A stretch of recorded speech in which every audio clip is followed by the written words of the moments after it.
Hello guys. ഇത് duty കഴിഞ്ഞ് വന്നൊരു ദിവസമായിരുന്നു. ആകെ ടയേർഡായിട്ടാണ് വന്നതെങ്കിലും ദേ ഇവര് പറഞ്ഞു നമുക്കൊന്ന് പുറത്തു പോയി ഫുഡ് കഴിക്കാന്ന്.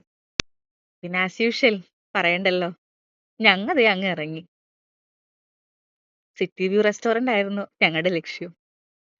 അതാവുമ്പോ ദേ ഇങ്ങനെ ഇരുന്ന് ഉള്ള വൈബ് കിട്ടുമെന്നാണ് അവളുമാർ എന്നോട് പറഞ്ഞത്.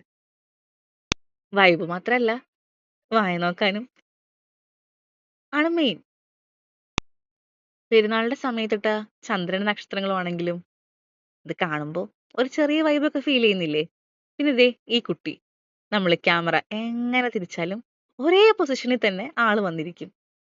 അങ്ങനെ ഞമ്മള് ഫുള്ള് മെനു തപ്പി തപ്പി തപ്പി അവസാനം എന്തെങ്കിലുമൊക്കെ ഓർഡർ ചെയ്യണ്ടേ? അങ്ങനെ ഇവരൊക്കെ തീരുമാനിക്കുമ്പോ എന്ത് ഓർഡർ ചെയ്യണമെന്ന് അറിയാതെ ദേ വായും പൊളിച്ചിരിക്കുകയാണ് ഞാൻ.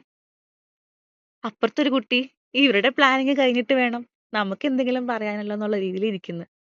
അതിനിടയ്ക്ക് ഒരാൾക്ക് ദേ പാൽക്കപ്പ വേണത്രേ, അതും 25 ദിർഹവും.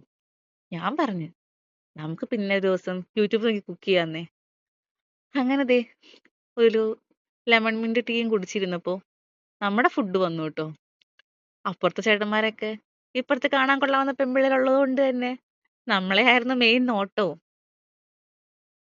അതിനിടയ്ക്ക് ദേ ഫുഡിൽ മാത്രം കോൺസെൻട്രേറ്റ് ചെയ്തു എന്ന് പറഞ്ഞ് ഇത് ഫുഡ് അടി തുടങ്ങി.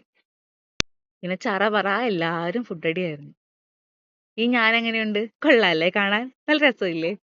ഞങ്ങളും അത് തന്നെയായിരുന്നു. നമ്മൾ എവിടെ ഫോട്ടോയ്ക്ക് കൊണ്ടുവന്നാലും ദേ ഈ രണ്ട് കുട്ടികള് ഫോട്ടോയ്ക്ക് പോസ് ചെയ്തിട്ട് മാത്രമേ ചെയ്യത്തുള്ളൂ. അതിനിടയിൽ ദേ നമ്മുടെ സ്വന്തം അനിയനയുടെ വക ഗായികയാണ് ഈ കൂട്ടത്തില്. നല്ല പാട്ടും ഒക്കെ ആയിട്ട് കുറച്ച് സമയം സ്പെൻഡ് ചെയ്തു. സമയം 12:30 കഴിഞ്ഞു. എനിക്കാണെങ്കിൽ നാളെ ഡ്യൂട്ടിയും ഉണ്ട്. പിന്നെ എന്താ ചെയ്യാ, വേഗം കഴിക്കുന്നു പറഞ്ഞ് ദേ ഞങ്ങളെ റൂമിൽ വന്നു. Bye bye.